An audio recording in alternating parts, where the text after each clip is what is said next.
That's Tom.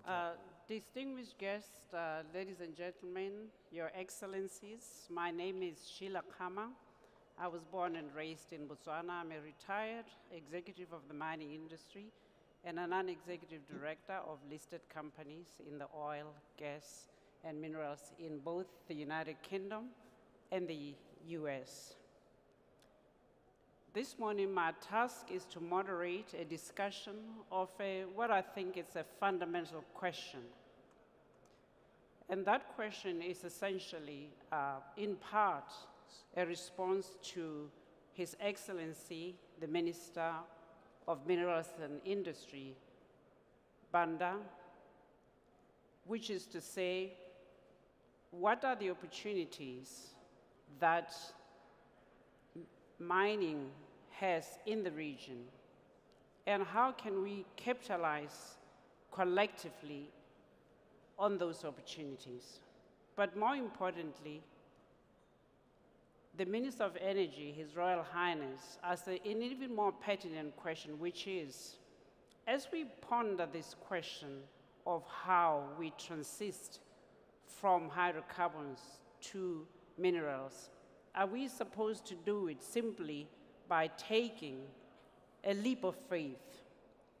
This panel's task is to try and help us chart that path, such that not only do we respond to the question that His Royal Highness asked, which is so pertinent, but also that we create a basis for a pathway to the call for action by His Excellency, the Minister of Minerals and Energy. And so with me, I have a panel which comprises 5 people in the room with us today and 2 virtually. First, we have my friend Marco in Switzerland. And then we have Thomas Kaplan in New York. I welcome you both. It's very nice of you to take the time. I also have with me the Deputy Minister of Mining Affairs in Saudi. I have Bristow, the CEO of Barrick, and I have Robert Friedland, founder and executive chair, non-executive director of Ivanhoe Mines. And then I have Engineer Abdulaziz Al-Harbi, chief executive of Mudaifer. And then I have my good friend Ro, the president of ICMM. I'm going to start by asking each one of my panelists to answer the question, how do we position mining sustainably and to make mining a genuine partner for development?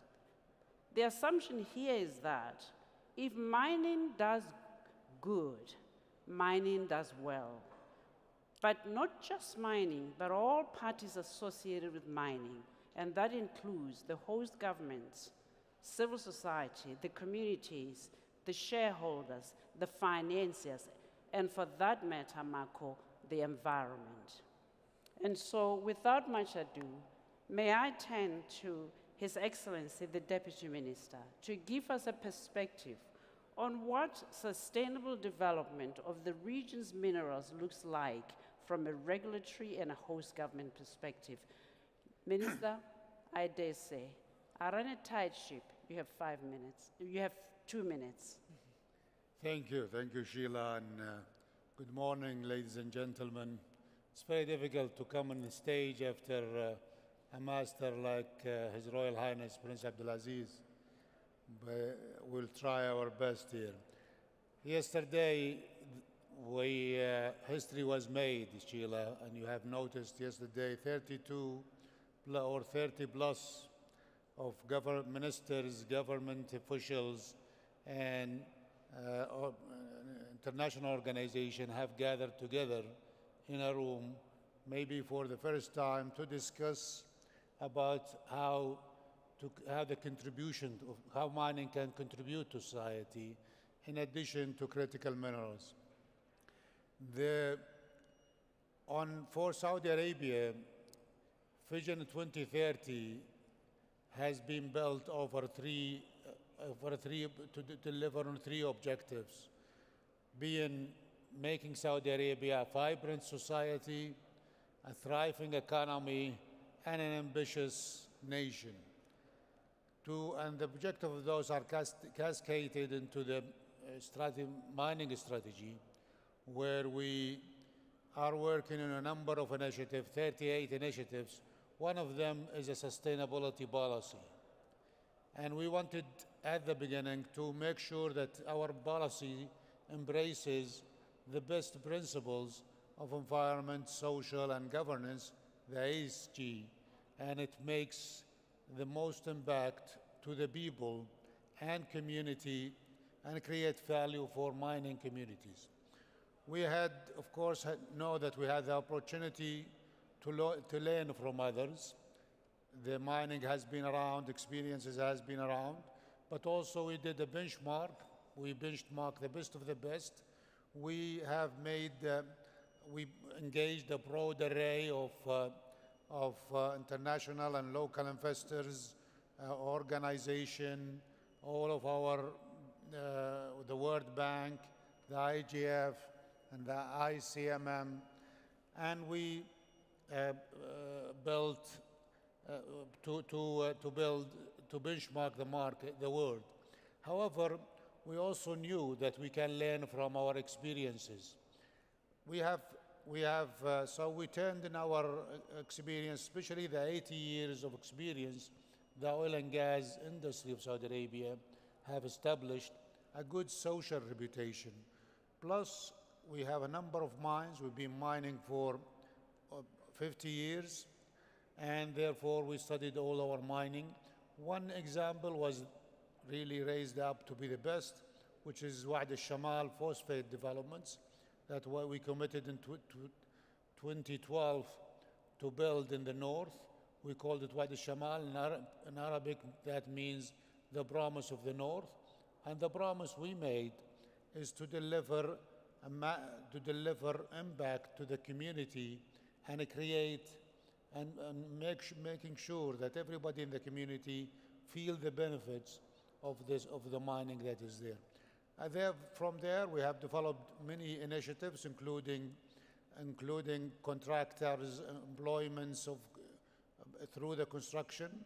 We started our baseline, social baseline, far early before the pre-feasibility study or with the pre-feasibility study, to make sure that we have a plan and assess the gaps. And then we came to a number of solutions. Among them is employment, procurement, training of small businesses and engaging them. But I think that one of the most touching example was we found out that education there's a great people, great young men and women. However, high school education was not as a quality as in big cities. So we spanned the kingdom and we brought one of the best high school and we opened 2 high schools. Now, been operating now for 6 years. They have graduated a number of good students. The great thing that the families of those students now are almost graduating from the best school in the world. This is an example that really show how impact can be done. Those young men and women will make a difference for their families, for being a role model, and will make a difference for their country also. Thereafter, we enshrined all this learning in our laws and regulation, which has been just issued, and early this year. We made sure that there is pre-requirements for a mining license, like everywhere in the world, will be an environment and social assessment, an impact management plan, a community engagement plan, and a community development plan, and making sure that all this will focus on a sustainable, long-term development of the community around the mines. And these learnings can be used, or these learnings and learnings from the world can be used by everybody, all countries. And that's why we are here today in this forum. And I think, and I have said it, and maybe we have great people here, great minds and more minds in the room. We have really, Sheila, we have once upon generation opportunity to make this critical to industry fit for purpose. We can do good through mining, and we can create a vibrant society around us and a thriving economy and still make a good business. So thank you very much. We'll maybe continue later. Thank you, Minister. Thank you. If I may now come to you, Mark. So if you can give us a sense of, as a captain of industry, when you envision a sustainable pathway for the region, for the development of the region's minerals, what comes to mind, and how is that different based on your knowledge of mining history from what has hitherto been the case? So Sheila, you bring up a very important word, sustainable. So sustainability, along with it comes responsibility, the recognition of the ESG and ESG, but more importantly, the recognition of stakeholders. And for so many years, the mining industry has really contracted with host countries to exploit a national endowment and paid their taxes and brought in the expatriates and delivered value, but never really made a big impact. And so sustainability is about how do you make a real impact? And I always look at it as the pie. And if you look at a pie, and us as miners, the challenge is how do we grow the pie so we can share it, rather than arriving and immediately trying to slice it up into little pieces. And so, you see today even the shareholders or fund managers looking for more and more out of the mining industry, attempting to harvest all the value that's been created without recognizing that there are other stakeholders. They are important, of course, they're the owners of our companies. But there are other stakeholders that are equally important, like our host countries, like the communities around our mines, like all the other interest groups in society. And as miners, it's our job to embrace all that. That's called a license to operate. And to me, that's the most important license we need to apply and earn. We can get the legal licenses, but in this modern world, if you want to be acceptable to future generations, you need to embrace that vision of sustainability, as you point out. And young people today, they want to be part of something good. They don't want to just come to work and earn their money and go home. They want to see the world change in front of them. And what we've heard today is, for the first time, a celebration of mining, a recognition that mining is an integral part of every one of us's day. Every day, we rely on mining. But what we don't do is advocate for it.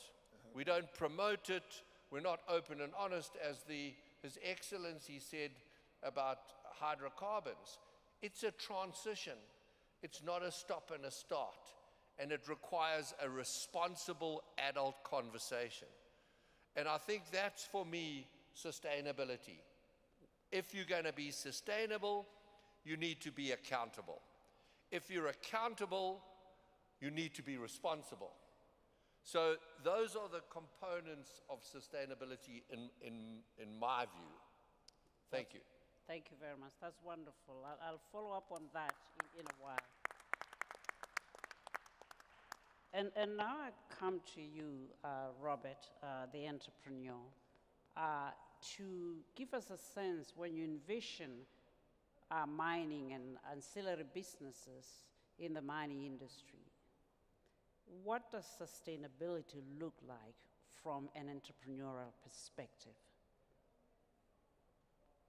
Sheila, all of us brothers and sisters are living on a ball of iron, hurtling through space with a very delicate layer of life around that ball of iron.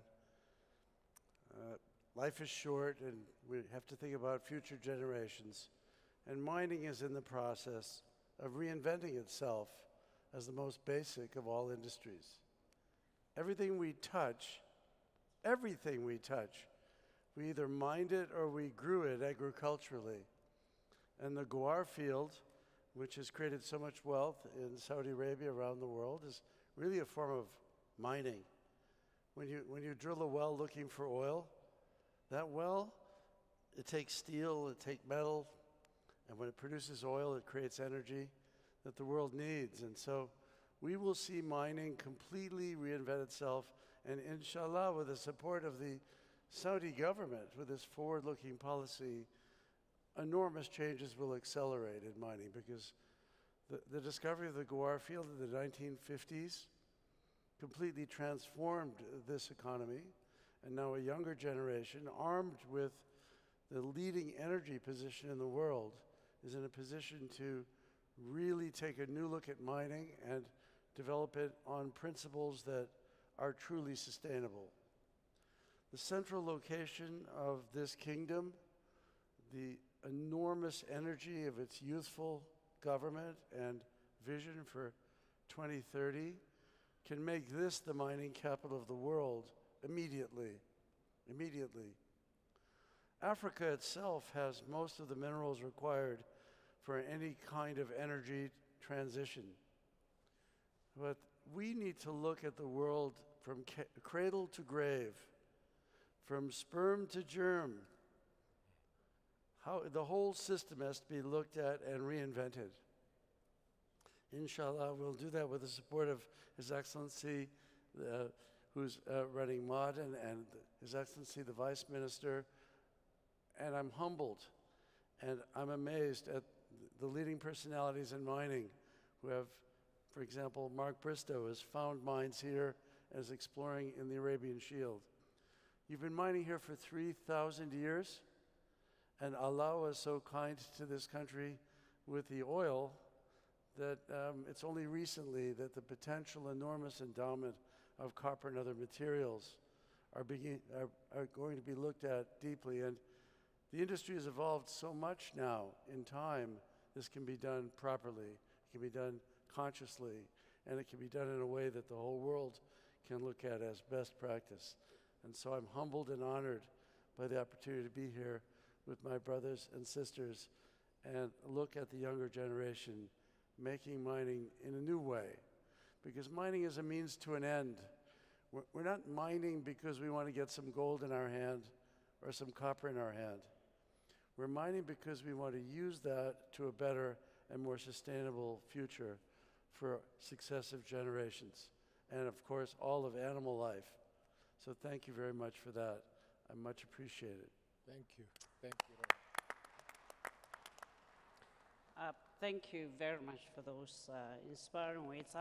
I do wish to come to Engineer Abdulaziz. You, sir, sit in the privileged position of running a state-owned entity, and in the region of the subject of the next 3 days. None is more important than the contribution that has been made by companies owned by the state, with Saudi Aramco, of course, at the top of that league. But the truth of the matter is, in that respect, Saudi Aramco is not unique. We, all the way from Kazakhstan to Morocco's EPC, to the Qatari's gas state-owned entities, these flagship organizations are in the league of their own. And I wonder if you could share a perspective with us and give us an appreciation of how sustainable development of a country's minerals looks like in the eyes of a state-owned mining entity. Thank you, Sheila, for the question. First of all, Ma'aden is a young mining company, and it's growing very fast during the last 10 years. It's almost 10 times. The sustainability and ESG is planted there in the DNA of the company. So we are started at the early stage, as stated by His Excellency, the Deputy Minister, looking to the purpose of the company and why we are creating this company. And this is probably one of the most important advantage in having a global champion, that this global champion have been created for a purpose. And this purpose is always about people. When you work in Ma'aden, then you have to put people at the top of your priority. Creation of School of Excellence, creation of a world-class polytechnique, mining polytechnique in cooperation with the government, also creating a lot of jobs. We have a lot of programs there where we even bridging the education in order to have those guys compete and getting a job in mining by improving their English, improving their knowledge in order to be capable to join the high technical schools, which we are training our employee there. Ma'aden has focused a lot on the environment and the environmental impact of our processes, and we are doing this with being positive in our mind. It's not only being balanced or being less bad or paying our share. We have really to contribute positively to the environment. For example, rehabilitation of areas which have been probably not growing well because of drought or other things. So we are trying to help those areas, like what we are doing in Wadi al-Mara in north. And this is an example how the corporate is really being driven and pushed by the shareholder towards the ESG. You know, Sheila, that we are sharing the same challenges when it's come to water scarcity. Then we have really a great program in using the recyclable water in the industry. And I have a lot of discussion with Mark and Robert today and yesterday with Rob, all about the sustainability and how we are going really to use the knowledge and the knowledge transfer between us in order to make sure that the opportunity in Saudi Arabia when it's come to mineral is really great, and the country is really not explored, or the exploration is much less than other matured areas. So we need really to capitalize on this opportunity and make sure that we deliver sustainable model of mining and contribute to the requirements of the demand, as it's mentioned by His Excellency the Minister, that the demand on metal will be very high in the future. Thank you. Thank you. Ro, you represent captains of industry in mining, and the captains of your industry sit both in the upstream mining and the metal area. And so I wonder whether you can take those two views and say, what does sustainability look like in a mining in which you are migrating from the extraction to the processing of the metallic substances that are what you and I, on a daily basis, what we interact with. The truth of the matter is the chemical substances, the subtlety is lost. Most of us know the post-fabrication stage. What does sustainability look like, and what message do you have for the region aspiring to be part of that pathway? So Sheila, the part of the world that you and I call home, Southern Africa, has a saying, which is, if you want to go fast, you go alone. And if you want to go far, you go together. Now, why do I say that in answer to your question? I say that because anybody who came into this room not being sure about the importance and value of mining in today's life and in tomorrow's life will certainly leave with that understanding. Because we agree, it is absolutely critical. But some of what Mark has been getting at today and in his comments earlier is that there is a large percentage of our population that either doesn't understand that yet, or certainly doesn't trust the industry to do the right thing. So how do we change that? Now let me say something that will sound a bit odd, Sheila, which is, we know that minerals are critical, but let's make a promise that we will mine them as if they were not.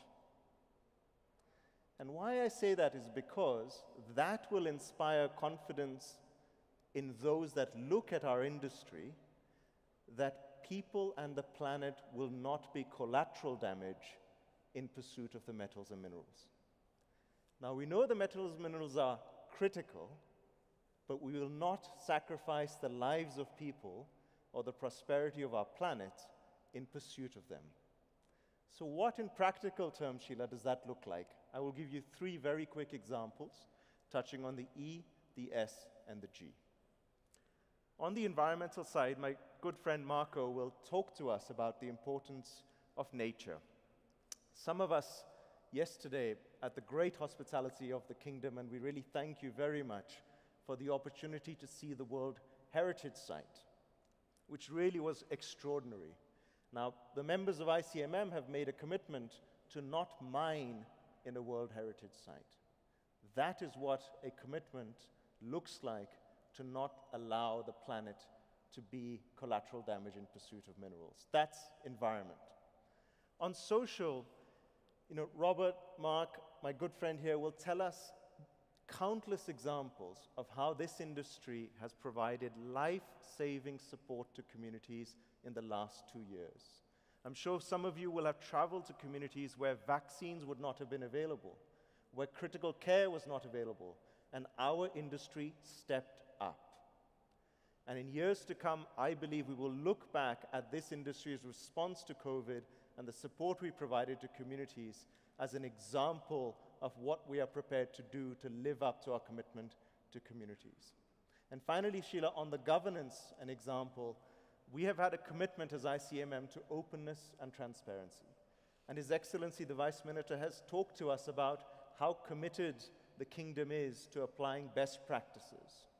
And as some of you will have seen, ICMM's commitment to transparency in the last 60 days was increased even further.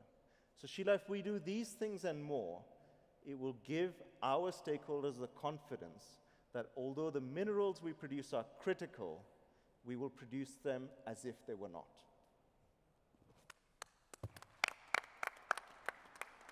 Thank you very much.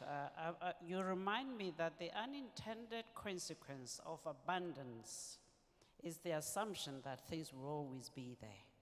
And I think when I think of the mineral industry and the world's riches, I'm reminded that as we mine them, we must remember that we are only but a teeny spot in the life of mankind. And that though it may look to our generation that we are well endowed, that in effect, for the future generations, unless we do the right thing, we will leave them with nothing.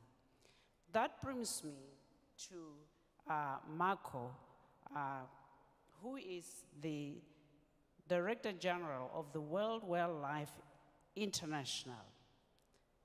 Marco, when you think of sustainable mining in today's world, but more specifically, when you think of sustainable mining in a world in which minerals are seen more than ever before as critical to everything we do,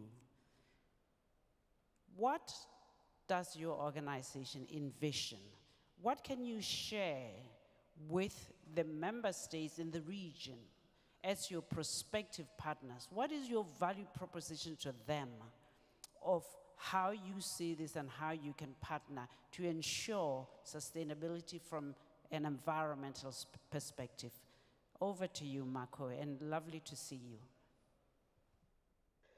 Thank you very much, Sheila, and congratulations to the organizers for including in the forum a session on ESGs. First of all, I'm delighted to have heard several times in the previous interventions the reference to reinventing ourselves and transition. That's actually something that should not just happen within the mining sector. In fact, this should happen to our whole society in the way we relate to ourselves in many ways, but also particularly to our planet. 2 minutes, 2 messages I would like to leave you with during this opening. The first one is that really we should leave no room for complacency, and it's so important that the mining sector, like many other economic sectors, are acknowledging honestly the footprint and the impact that we're having. Mining, alongside other economic sectors like agriculture, fishing, infrastructure, forestry, are amongst the most impactful in terms of footprint on the natural world. Obviously, there are differences between large-scale mining, medium-scale mining, artisanal mining, but broadly speaking, when you talk about the mining sector footprint, whether it is greenhouse gas emissions or water usage or pollution in different forms, particularly habitat conversion, impact on habitats and its biodiversity, both directly and indirectly through operations and value chains, whether it is deforestation or whether it is the emerging threat to the seabed through seabed mining. A recent, not too far ago, report that we commissioned highlighted that 500 protected areas in the world were at the time under degazetting, downsizing, or delisting due to pressures from economic sectors, and mining was one of those. So acknowledging the impact, acknowledging honestly the footprint is fundamental. But the good news in all this, and I think that applies to the mining sector as well, is that on one hand, the evidence of the impact has never been greater and clearer, and the awareness, not just of the impact this is having on the natural world, but actually the impact we need to have in turn on our life, our has never been greater. Да, мы должны все вместе. You probably have seen the recently launched yesterday. Вчера был поднят этот вопрос, и звучали очень хорошие предложения. Вы слушаете меня? Вы слушаете меня? Я слушаю эхо. Вы слушаете меня хорошо? Вы слушаете? Okay, I keep going. I keep going. Sorry about that. So I was saying that the awareness is not just about the impact that we are having on the natural world, but actually on our lives. And the WEF, the World Economic Forum Global Risks Report launched yesterday, highlights the top risk to humanity, perceived risk to humanity. The top 3 are environmental, and 5 of the 10 top risks are also environmental, from climate change to biodiversity loss, water scarcity, extreme weather events, and so on and so forth. So the awareness is there. We are beginning to be ready for change. And this is bringing me to the second message, which is about what a company should and could do to address its footprint. And this is about, first of all, an honest and thorough assessment of its own footprint, both, as I said, direct and indirect, particularly looking at operations as well as the value chain. That leads to a second step, which is equally important, which is about committing to develop a plan to address that footprint. And that needs to embrace the so-called mitigation hierarchy. Avoid, mitigate, and then compensate what is a residual unavoidable risk. And thirdly, of course, thoroughly implement the plan, so act in terms of implementation, in terms of reporting, transparent reporting, and in terms of ratcheting up if the action is not producing the results in addressing the footprint. And finally, advocate within the sector. Super important that progressive companies that really embrace the sustainability agenda are active advocating this within the sector. And let me just conclude by saying that on the other hand, it's also important to highlight that any action, any commitment is meaningful and effective only if matches the right ambition. And today it is increasingly clear that there are two parallel interconnected global goals in terms of sustainability, the double compass for humanity to drive true sustainability. One is carbon neutrality, carbon neutral goal vis-a-vis climate. The other one is a nature positive goal. The two are connected. We can't talk about climate change without addressing nature loss and vice versa. And COP26 actually has clearly highlighted the role of nature in addressing climate change, but not just climate change. Nature is fundamental for food security, water security, for actually addressing some of the key humanitarian social challenges we are facing, from poverty to hunger, and so on and so forth. And so a company in developing a plan to address its footprint needs to really aim to become both carbon neutral and nature positive. Anything below that, anything below zero net emissions and a net positive biodiversity plan will be not only socially and politically, but also ethically and unacceptable and not sufficient. So all this, I think it's coming at a time when finally we're beginning to understand that actually unless we stabilize climate and unless we maintain and preserve a rich natural world, productive natural world, healthy natural systems, we are not going to be able to build a safer future for humanity and, in fact, any future for humanity. And I think this cultural revolution, if you like, of stopping to take nature for granted and beginning to value nature, not just for its intrinsic value, but also for the contribution it gives to humankind, it's where we need to build the basis of a true transition, and as somebody said earlier, a reinventing of our role on the planet, because that's the only way we can actually develop safely. Thank you very much for the opportunity to speak to you. Thank you, Sheila, and everyone. Thank you very much, Marco. I would like to now turn to Dr. Thomas Kaplan in New York, where, if my calculation is right, would be around 3 a.m. So thank you very much for taking the time to join us. And I'd like to pose the same question to you to say, from an investor perspective, what does sustainable mining look like? I'm reminded of a remark Mark made about how traditionally we used to think of the shareholders as kings and queens.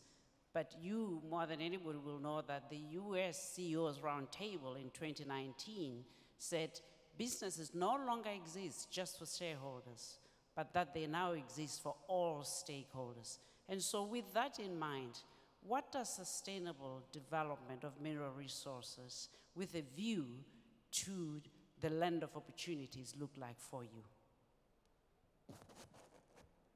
Thank you very much, Sheila, for having me, and I feel very privileged to be on this panel.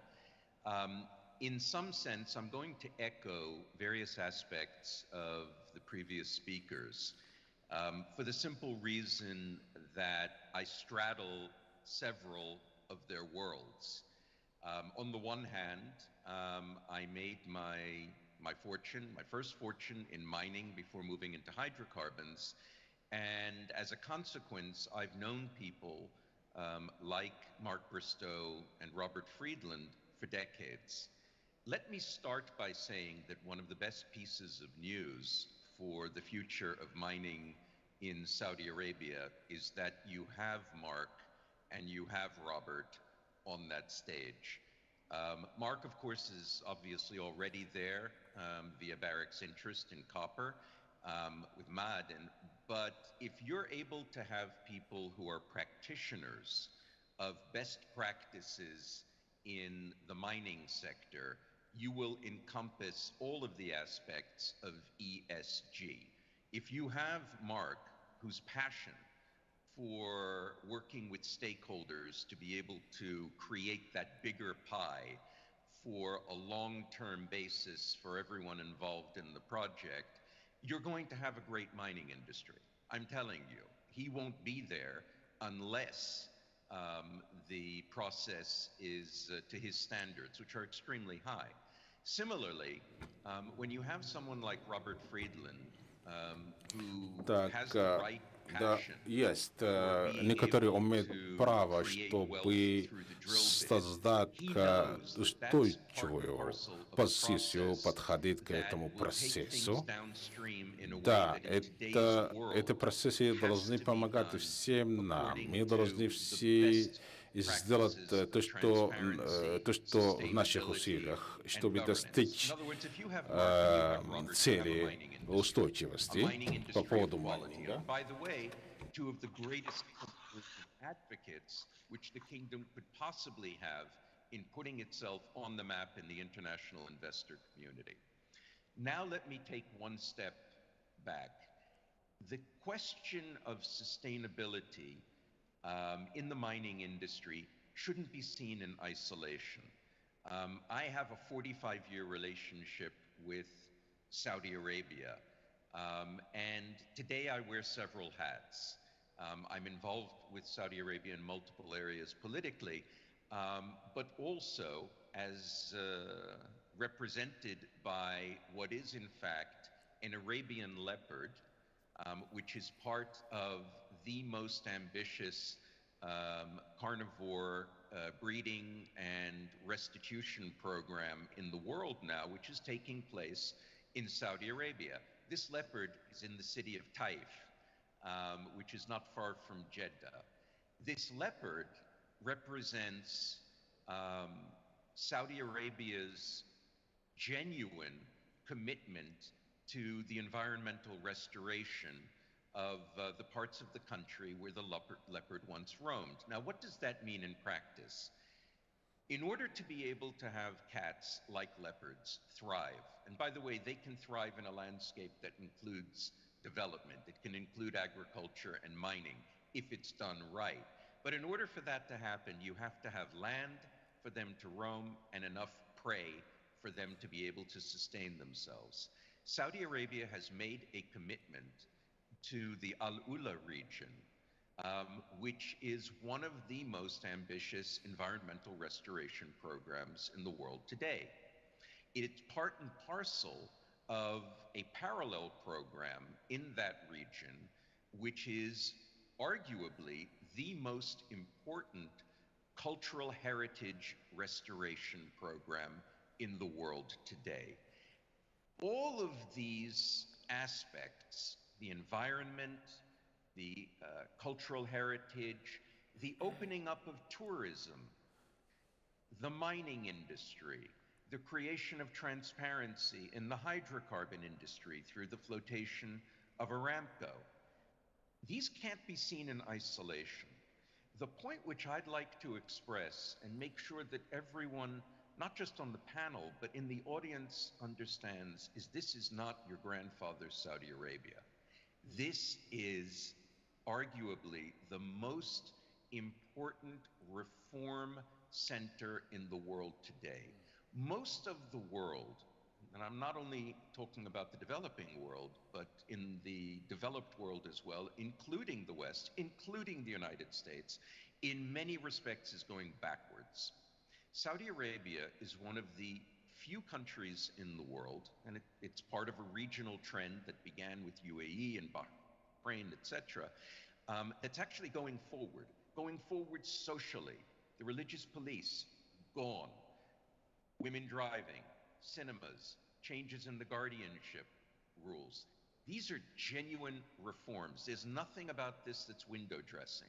I can speak from my own personal experience in the environment and in cultural heritage preservation, because I chair two organizations that deal with these subjects, that Saudi Arabia is at the forefront of being able to preserve the environment and culture. In other words, those companies that come to Saudi Arabia and engage with it and engage with the reforms that are taking place in the mining industry are not coming to a country that's greenwashing. It's extremely important. This discussion about the environment and sustainability that you're hearing in Saudi Arabia is absolutely genuine. I've heard it myself from the Crown Prince Mohammed bin Salman, who is executing a revolution from above in being able to take Saudi Arabia forward. It's also expressed through his culture minister and the governor of Al-Ula, Prince Badr bin Farhan Al Saud, by the Saudi ambassador to Washington, D.C., Princess Rima bint Bandar Al Saud, who created an incredible environmental campaign called Catmosphere, which is one of the greatest awareness programs ever undertaken for cat conservation. Marco and I were discussing that in the green room. This is a monumental transformation that's taking place that has the ability to move the needle even on the reformation of Islam itself. Everyone who is involved in the opening up of the mineral sector in Saudi Arabia should feel extremely confident that they are participating in an epic, transcendent revolution within this region that encompasses all of the things that are so close and dear to all of our hearts. The movement is true, the reforms are real, and if you can get people like Mark and Robert to double down on Saudi Arabia, I assure you, all of the best practices, all of those aspects of ESG that you're hoping for this region, you will have them. They know what they're doing.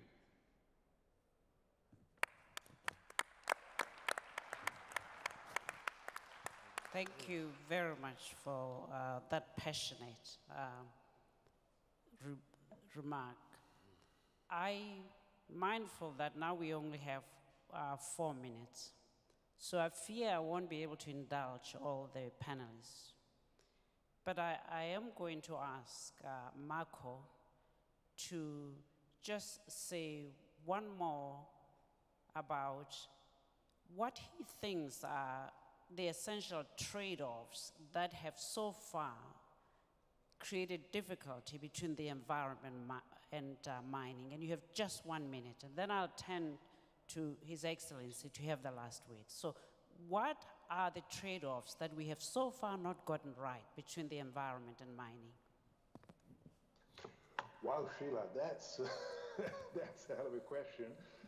But I'm happy to try to have a go at it. If you ask me the one element that perhaps we haven't got it right, and I use the word we because I don't think you can just blame the sector at all, it's a well thought out, agreed, inclusive of social and environmental consideration, land use planning exercise on the ground. I think we've been failing in doing that in many landscapes where development activities, including mining, but also other land uses, have been happening without a design, without a plan that was taking into consideration environmental and social dimension as well as economic consideration. So for me, that's where we need to focus in moving forward, managing wisely, smartly, inclusively the use of our resources, including the allocation of land for different purposes. And that should include productive as well as protection of nature purposes. That would be my one most, perhaps, what comes up to my mind. Thank you, Marco. Your Excellency, Deputy Minister, I'm mindful that we are here at the behest of the Kingdom, and that there is a vision that you and your colleagues share. And based on what you have heard, what is it that you would like to say to the investors and your other prospective regional partners about how you move this vision sustainably forward? I dare say you have 1 minute. Thank you very much, Juan. I think first thank Thomas for all his help and also the words he said about Saudi Arabia. It shows how open Saudi Arabia is for business. So we are serious, we are ready, we have transformed ourselves in the last 5 years, and we have all the business, the regulatory, ready to welcome all of you to do business, make profits, and share with us the successes. But I think in addition to this, we have great minds in the panel. We have Thomas Kaplan with his Arabian leopard in the back. Part of his interest is also mining, a small part, but lots of other things.